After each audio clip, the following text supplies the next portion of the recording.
Well, this fantasy green agenda being pushed by corporations and governments right around the world is simply reckless.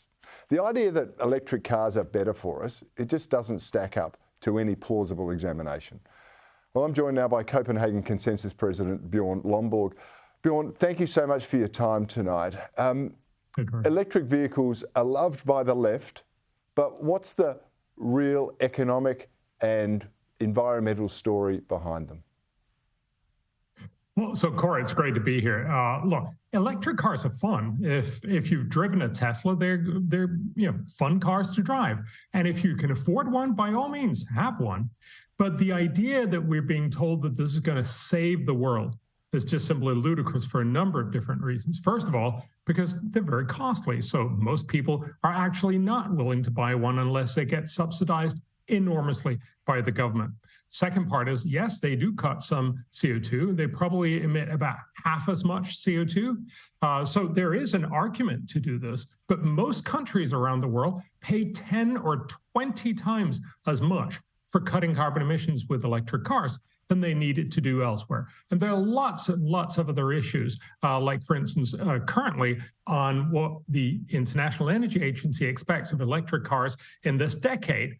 We're actually just going to see, if you plug that into the UN climate model, it's just going to reduce temperatures by the end of the century by 0.0001 degree Celsius. That's just not how you're going to save the climate.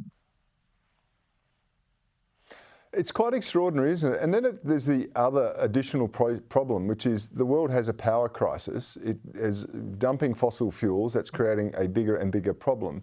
How are we going to generate the electricity to power up these idealized use of electric vehicles?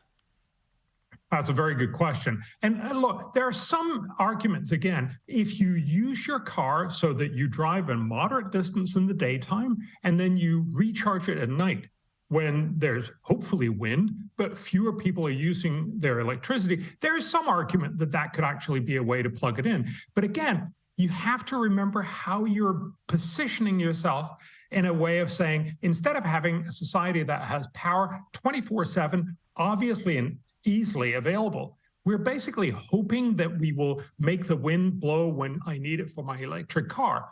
And it also goes to tell, when you actually look at, for instance, US citizens buying electric cars, do they just rely on their electric car? No, they do not. 90% or 89% of all that have electric cars also have another non-electric car, which they drive much, much longer. So in a sense, the electric car becomes this secondary car, your virtue signaling car that you take down to the mall or that you go on small shopping trips. It makes you feel good, but when you actually need to go someplace, you take your gasoline car. Again, the point here is not to say that electric cars can't fill some niche, but the idea of saying that everyone should go to this, and certainly anytime soon, and especially, as you point out, as long as we don't have enough electricity, doesn't quite work.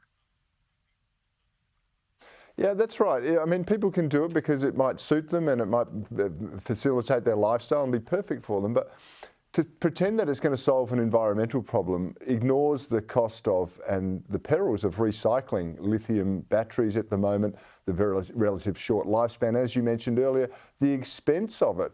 How is the world proposing to deal with that, Bjorn? They're not. We're just sort of jumping headless in and hoping things will go well. So you mentioned that we should recycle lithium. Right now, we don't know how to do that. And again, if we actually want to get to where people are talking about with net zero, we would need to use about 10 times as much lithium as the entire world is mining right now. We don't know how to do that. Now, again, the market economy is a wonderful thing, and eventually we can obviously do all of these things if we're willing to pay.